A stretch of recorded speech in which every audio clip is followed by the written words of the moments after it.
What is up, YouTube land? We're back. More FF7 Rebirth. So last time we ended right at this kind of sub-boss kind of thing. We need to protect... It's another, like, standard enemy turned into a full-on boss in the remake trilogy. We need to protect this little dude. Cloud Jr. No! Yeah, I just, I'm still a little further than Trevor is at this point. And there have definitely been, like, a lot of normal enemies that they made way harder, which is fine. You know. I keep having, like, really mixed opinions on Rebirth. Mostly good, a little bit negative. I'm still in my first playthrough, but I'm doing literally everything I can. So, like, every time I get to a new area, I do all the Ubisoft towers and checklists and whatever, because I'm like, you know what? I barely get a chance to play games for the most part, so I'm going to make use of it, and I love FF7, so let's do it. And, the whole Corel area, which we'll maybe continue to see after this, at some point during this sit-down, is, like, so overwhelmingly big and has so overwhelmingly much to do that I feel burnt out on the game, despite the fact that I only put, like, 2 to 5 hours in a week, you know? Corel's definitely, I told Spencer this, like, over and over, but Corel's the biggest open world area by a lot. For sure. But it is still, like, very overwhelming. And, you're not doing any side mission stuff, right? Like, no. you never do any proto-relic in this. The thing that also really frustrates me is during the Corel region, first of all, you do all the Junon stuff, and then you get to the point where you can't do any more, right? So then you have to go through Mount Corel, and you're like, okay, well, whatever. I get it. I think they could have easily made Junon its own section, and then Corel its own section, but whatever. And even when you do all the Corel stuff, you cannot finish Corel, because there's 2 proto-relic missions that are just locked. And quite frankly, there's really no reason for it. There's a very minor but specific reason for it, and it'll become clear later. I can't say anything, because... Yeah. Let me put it this way. Where I am right now, it's not clear. Like, you have to do these, like, kill all the Cactar minigames, and there's this little goblin, like the goblin from FF7, who's like, alright, that's it for now, I can't fight you anymore, or I can't have you do these anymore, and you're like, okay. But again, Trevor said it'll make sense later, but as I'm sitting right now, it makes no sense. Yeah. And, like, it makes sense in a very dumb way that doesn't, like, barely matters. And they really didn't need to do it, but I just can't say anything about ruining it. I get it. So then I moved on to the next area, and, for a break, I'm just doing the main story stuff, and then I'm gonna do all the, Ubisoft towers and everything. Yeah, you should do the Gongaga reactor anyway, because then you'll get the Chocobo. Yeah. So. Well, yeah. There's a gimmick with the Chocobos and Gongaga anyway, which we'll see. Yeah. Gongaga's a way, like, smaller and less overwhelming area, but the Chocobo gimmick's probably the worst. I like the, we didn't see it, but the Junon Chocobo gimmick was pretty cool. It's just you can climb up mountains, essentially. The side Junon is, like, my second favorite area. My favorite area is Nibelheim, but... Nice. Nibelheim is, like, the shortest open world segment, but it's the Chocobo ability is just really fun. Cool. Well, considering I have Gongaga, I'm guessing then I have Cosmo Canyon, then I have Nibelheim. And maybe some other weird thing put in between. Nibelheim is, like, literally, like, 1/5, like, the length as, Corel. Corel, yeah. Well, I still have a bunch to do. But... Yeah, the, from Junon to... Or not Junon. From Corel to the end of Cosmo Canyon is really when the game has the worst pacing. It's unfortunate.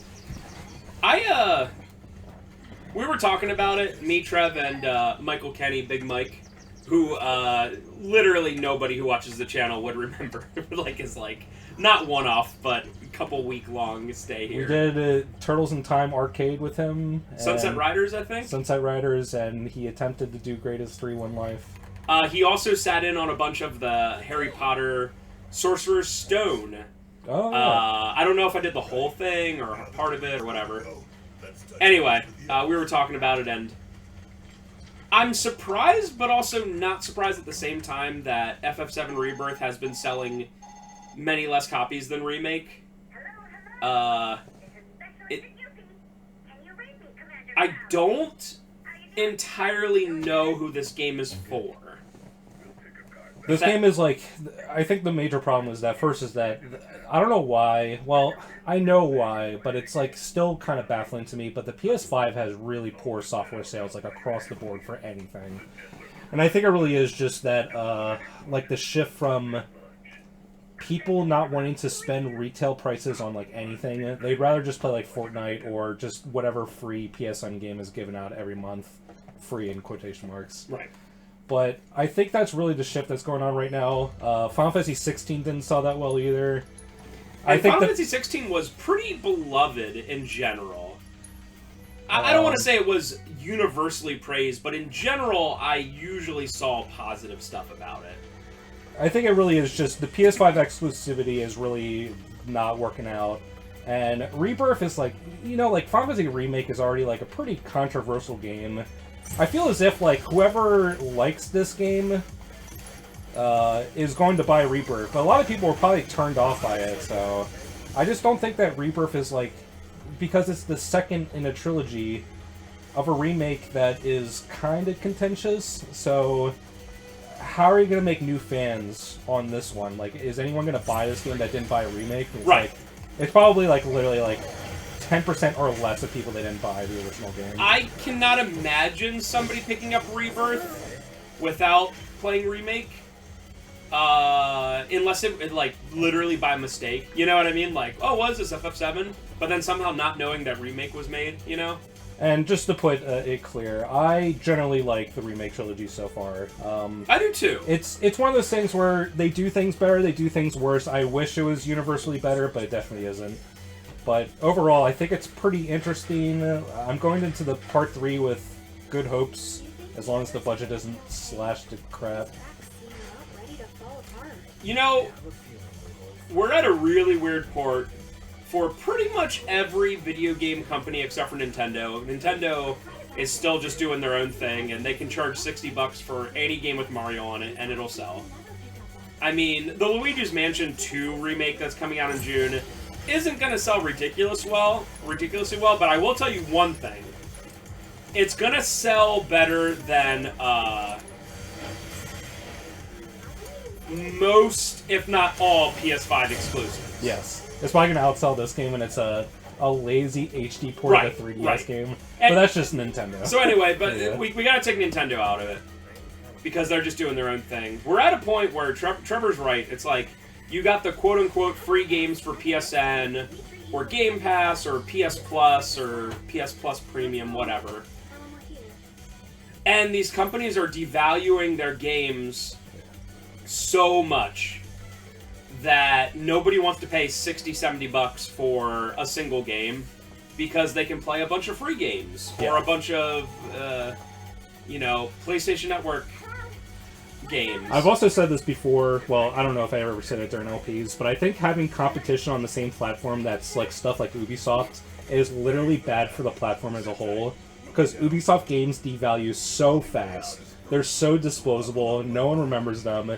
You can get like Skull and Bones is already like $30 off and it's a piece of crap. And I think a lot of people just look at, like, retail, especially with them raising the price to $70. And I know a lot of people are going to be like, but inflation, which is true, I get it. But you have the new $70 price tag, and games being devalued more than ever, and all these free-to-play options. And, it's like, and also, I mean, it makes sense why retail sales are so down. Just to add to it, a lot of games, more games than in the past, are coming out either completely broken or with major problems. And in the defense of Rebirth, this game was great out of the box. Absolutely. They did have a patch for performance in certain areas, but overall, I think this game was like 99%. I haven't noticed anything. Oh, by the way, this area is so weird. It's so weird. At first, I thought this was pre-rendered. It looks like a pre-rendered FMV, but I think they just turned down that like FPS to like 20. It's really weird. Yeah. But at first I was like, is this pre-rendered? But then I was playing it yesterday, and I was doing some really weird stuff with the box physics. Like, I was launching a box into the air and then shooting the box while it was airborne. It's like, there's no way that's pre-rendered.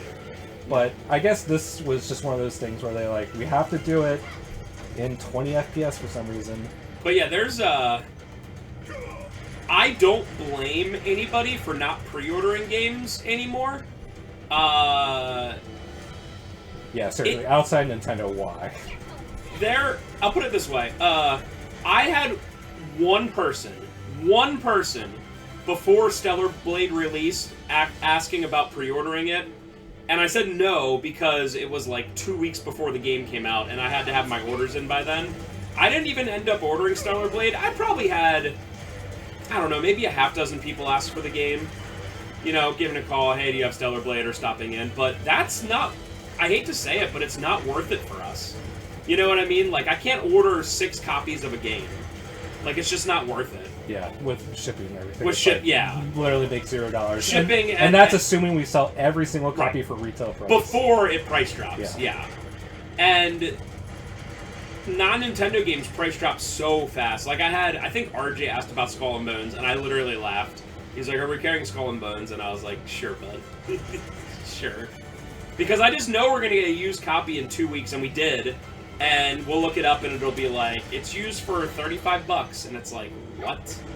You know, because it's just that devalued that quick. So I was thinking the other day, I don't know what I was doing, but I was like, why do people pre-order digital games?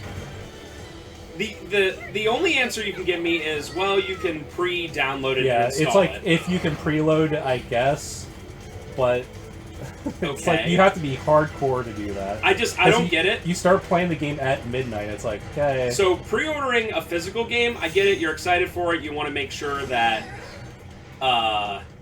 you don't miss out, whatever. And there's still, you know, there's people like me and Trev and many others that prefer physical. For many reasons. I won't continue into that. But if you're a person who buys stuff digitally, why would you ever pre-order a game? It's not going to run out. Yeah, the only thing, like you said, is right if you're literally like, I have to play it at midnight, it's the new COD, I have to play it at midnight on that day. But otherwise, it's like, dude, you are just asking for nonsense. You could literally wait one day, right, for a digital game, see the reviews and go, oh, it sucks. And then just be like, well, whatever, I want to buy it anyway. Or you don't, whatever. But pre-ordering digital is like, oh boy. And companies push that hard because they just, I don't know. I guess they know people will do it. Especially, I mean, a lot of games outside of, like, again, everything that's not Nintendo, it's like the majority of sales are in the first, like, couple weeks. Yes. If not the first weekend. The only games, and this has been the case for over 5 years, the only games I ever reorder, ever, are Switch games. Yeah. Even something like Persona 3, what is it, Reload? Reload, yeah. That came out, and we got a bunch of last-minute pre-orders, and then we ran out, like, the second day, and I was like, you know what? I'm not going to bother getting any more. And guess what? That game is, like, $20 now? I think it was $20 for a while, but, like, it's at least 40, if not less. Which is crazy for an Atlas game. It's really weird. Right, and it sold well. Yeah. Like, it sold... We had... I don't want to say a ton of people, but at least a couple people were like, hey, do you have Persona 3 for the PS5? And we didn't. But I just knew that if I ordered more, it would be... I would have guessed it would have dropped to $50. But literally, someone was like, someone called. They were like, "Oh, do you have Persona 3 Reload?" I was like, "Oh no," and they're like, "Oh man, I want to get it while it's on sale." And I looked it up, and it was on sale for $20, like a month and a half after the game came out. Yeah, that's another. And I was like, okay. We also live in the world of day one Game Pass games, and Persona 3 Reload was one of those games. Oh, it was on Game. Oh wow. So I guess like that affects things a lot. I don't know. Like Xbox is such a mystery to me because it feels like there's absolutely zero reason to purchase an Xbox. But then there's also day one Game Pass games, and I just don't know how it affects sales. One thing I missed... Obviously, on Xbox itself, retail sales are cratering even more than anywhere else. Oh, yeah. One thing they dug their own. One thing I do miss, and obviously my perspective is very small, dealing with only one store and a, you know, only a certain amount of customers, but I get people once in a while that will be like, look at the liquid. It looks so bad. Weird. So, essentially, I miss console wars, if that makes sense. Do you know how, like, for the 360 and PS3, I specifically remember this guy I worked with at GameStop. He was the assistant manager. His name's Justin. Justin, if you're watching this, how are you? Anyway, it's been literally 15 years. Okay. Anyway, yeah, no. Having these huge arguments, like friendly arguments with customers about 360 versus PS3, and I specifically remember a customer being like, 360 is way better, and Justin was a hardcore Sony guy.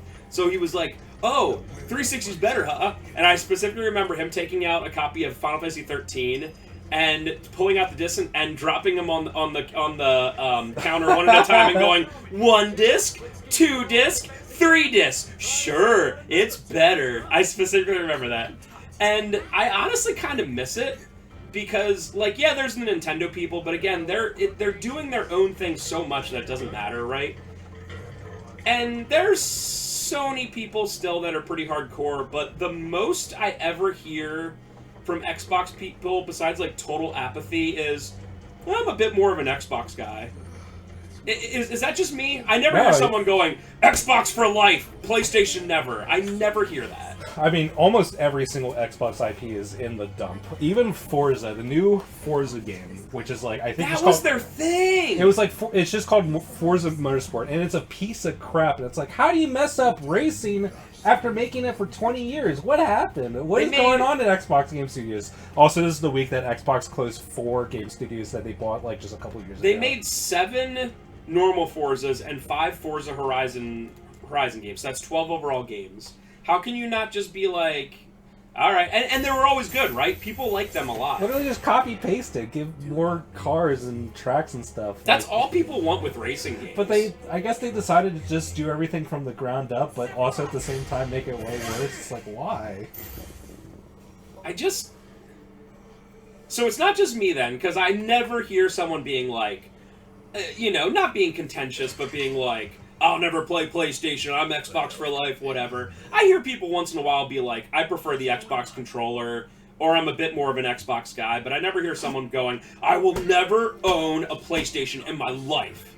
Never. And I don't really hear it the other way around. Like, PlayStation people aren't so hardcore that they're like, ugh. Yeah, the console war is basically dead. Yeah. Xbox lost, Nintendo exists, and Sony exists, but they barely compete. It's just, it's kind of sad. I mean, it was even a thing during the PS4 and Xbox One era, but now it really isn't a thing anymore, and it's just like, man. I don't like it when stuff gets to be like mean, but like good ribbing amongst stuff is like, you know, like with the PS3 and 360, you know, you'd be like, hey, do you enjoy Lost Odyssey being on 4 discs, you loser?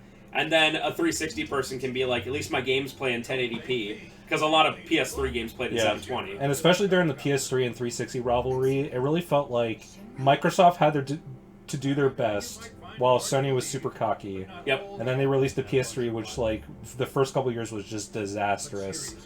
But then 360 got cocky, and then Sony would just double down, and they're just like, we have to save the system. And then they did. And then the PS3 was good, and they made a lot of good games. It's like, that is the essence of competition. Mm-hmm. But now, it's just like Microsoft has infinite money and they just buy studios and then they close them for some reason. and then Xbox doesn't sell any consoles, and they're just like, let's put Game Pass on everything. I guess we're a digital service now. Hypothetically, so boring. And I don't know if it would even ever happen, but hypothetically, if Amazon or Apple was like, we're coming out with a game console, would you look at that as a positive? Or, I don't know, Tesla. Anyone with a ton of money. Who cares? NVIDIA. Anyone, right? AMD. Would you look at it as a positive or a negative? Like an actual game console. Yeah. Amazon would definitely be bad because they just buy stuff. I mean, they already do that for their, like, streaming service. They just buy things. True. NVIDIA could be good, I guess. But NVIDIA makes, like, 95% of their profit from, like, selling like AI cards to corporations. Dude, NVIDIA is like the third most valuable company in the world now. Wow. They've like, I think they 100 times their stock in the last 10 years, which is just insane. And people were expecting NVIDIA to drop because of it doesn't seem like there's as much of a boom for that hardware anymore. But then they just like announced it a month or two ago, and it was even higher than people expected. And it's like they're literally like number one's Microsoft, number two's Apple, and like I swear NVIDIA is like number 3, if not in the top 10 now. You know, the fact that it really isn't their gaming hardware; it's just their AI like chips. Yeah. Yeah, the fact that Xbox is owned by Microsoft is actually probably bad, because it's almost like they can... It's Yuffie. It's almost like they can just be like, oh, we took $100 million loss on Xbox, but whatever. We made $10 billion in a quarter on Windows and services, so okay. Yeah. Oh, you want $69 billion to buy Activision? I guess here you go. Somebody was making an argument on the internet, I think it was yesterday, that Nintendo is the biggest Japanese company, and I was like, sir, you need to calm down. I mean, Sony may not make as much money as Nintendo in gaming stuff, but they do a lot of stuff. I think it's on a technicality, because I think...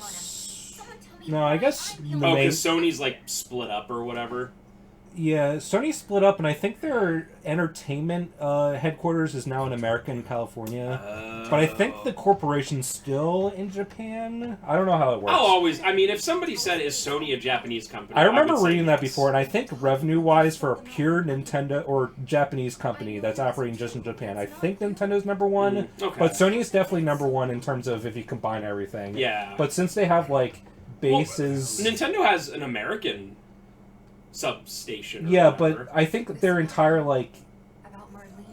I shouldn't say stuff that I'm not 100% sure about, but I think when they moved their business for digital entertainment to America, I think they was sort of like a splinter off, like they made like 2 companies. I'm not 100% sure. Yeah. So at the worst, it would be a technicality, yeah. But I have noticed that besides the Switch, which is its own thing, software for newer systems is like so god awful. We're like 4 years into the PS5, and we have like one section set up at the store. Now it's a big section, but there's only like one extra row at the bottom of like actual physical games and whatever, and it's just like, it's just not selling. And we probably... Gen 7 for us is probably way more popular than, like, Switch, PS5, all that combined. Like, dude, PS2, GameCube, Xbox. And the boom of Gen 6, or specifically more just the PS2, and I guess the GameCube. Oh, is that Gen 6, PS2? Yeah. Oh, Gen 6 is what I meant. Gen 7 is 360 PS2. Okay, Gen 6. But yeah, there's so many people that come in and just buy PS2 games now. I can't keep up with it. Like, I literally cannot, like, put enough PS2 games out. And part of it's nostalgia, and part of it's people just being like, man, new games are just... I don't want to say suck, because technically, they're better than they've ever been. But even... They kind of suck, though. even this game feels like a chore a lot. You know? Like, I don't know. I enjoy myself, but it's not like I'm playing, Beautiful Joe, or Katamari Damacy, or something like that, where I'm like, I am just super having fun, right? It's more of like, well, gotta go through it. I want to beat the game, you know. You think I haven't thought about that? And maybe that's partially because I have 40, 45 hours into it already. I don't know, but it just doesn't feel the same way. Yeah, people care more about play hours than anything now. So you just get like a meandering 80-hour game instead of like a good 20-hour game. I mean, just look at, and I think the remake's awesome, but just look at RE4. That game's like, what, 10, 15 hours your first time through? Like maybe 15. But how many times have I played that through in my life? Yeah, like, so literally 30. Because it's just so fun. And I'm telling you right now, when I finish Rebirth, I might go through it again to do the hard mode. I'm still not sure about that. But once I finish it, or platinum, or give up on the platinum, I'm never playing this game again. I'm just not. Yeah, just thinking about starting a fresh save file where I have to do all the world intel stuff again. No, thank you. Right. It's never... They're going to get the 100 hours out of me by the time I'm done. Over a long course of time. But, again, I will never have that itch to play it again. And that's exactly how I feel about Remake. FF7 Remake. I'm like, I see videos on it and I see gameplay and I'm like, I literally never want to play this game again. And that came out, what, 4 years ago?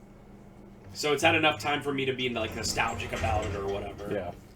At least Remake is a lot easier of a playthrough.